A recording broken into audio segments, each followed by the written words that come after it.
સંખ્યાઓ. હવે વાસ્તવિક સંખ્યાઓ એ શું છે તો એ સમજતા પહેલા આપણે થોડીક બેઝિક સંખ્યા વિશેની માહિતી મેળવીએ. તો જ્યારે તમને ખબર હોય તો તમે નાના હતા ત્યારે તમારા પેરેન્ટ્સે તમને સ્લેટમાં ઘૂંટાડ્યું હશે 1 2 3 4 બરાબર. તો જે તમે આ ઘૂંટ્યું હતું 1 2 3 4 એ કઈ સંખ્યા કહેવાય? એ સંખ્યાને કહેવાય પ્રાકૃતિક સંખ્યા. કઈ સંખ્યા કહેવાય? પ્રાકૃતિક સંખ્યા. હવે આ જ પ્રાકૃતિક સંખ્યાની અંદર જો હું ખાલી એક 0 એડ કરી દઉં, એક 0 ઉમેરી દઉં, તે સંખ્યા કઈ સંખ્યા બની જાય? પૂર્ણ સંખ્યા બની જાય. હવે આ જ પૂર્ણ સંખ્યા છે. આની આ જ પૂર્ણ સંખ્યાની અંદર આપણે નેગેટિવ સંખ્યા ઉમેરીએ એટલે કે -1 -2 -3 તો એ કઈ સંખ્યા બની જાય? પૂર્ણાંક સંખ્યા બની જાય. એટલે કે બધી જ પ્રાકૃતિક સંખ્યાઓ એ પૂર્ણ સંખ્યામાં સમાયેલી છે અને બધી જ પૂર્ણ સંખ્યાઓ એ પૂર્ણાંક સંખ્યામાં સમાયેલી છે.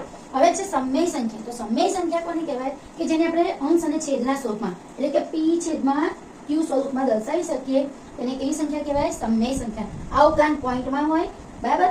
પોઈન્ટમાં પણ કેવું? પોઈન્ટ પછીના અક્ષરો એકના એક આવવા જોઈએ, રિપીટ થવા જોઈએ બરાબર. એક પોઝિટિવ પણ હોઈ શકે છે, નેગેટિવ પણ હોઈ શકે છે બરાબર. પણ અહીંયા એક શરત એવી છે કે જે q હોય એ q is not equal to 0. ક્યારેય 0 હોઈ શકે નહીં. એટલે આ જે સંખ્યા છે 7/9 પોઈન્ટ પછી 33 -2.5 આ બધી જ સંખ્યાઓ કેવી કહેવાય છે? સમય સંખ્યા.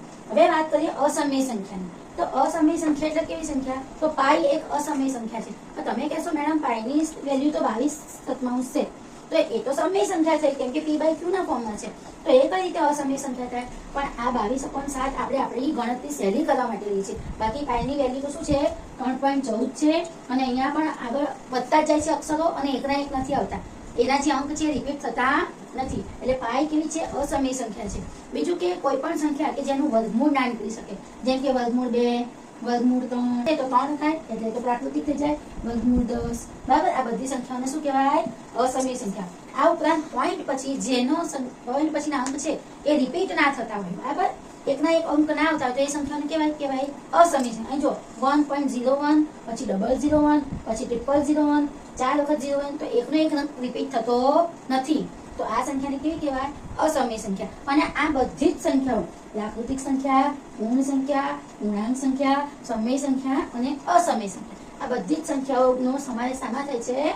વાસ્તવિક સંખ્યામાં. એટલે કે આ બધી જ સંખ્યાઓ ભેગી થાય તો એને શું કહેવાય? વાસ્તવિક સંખ્યાઓ કહેવાય.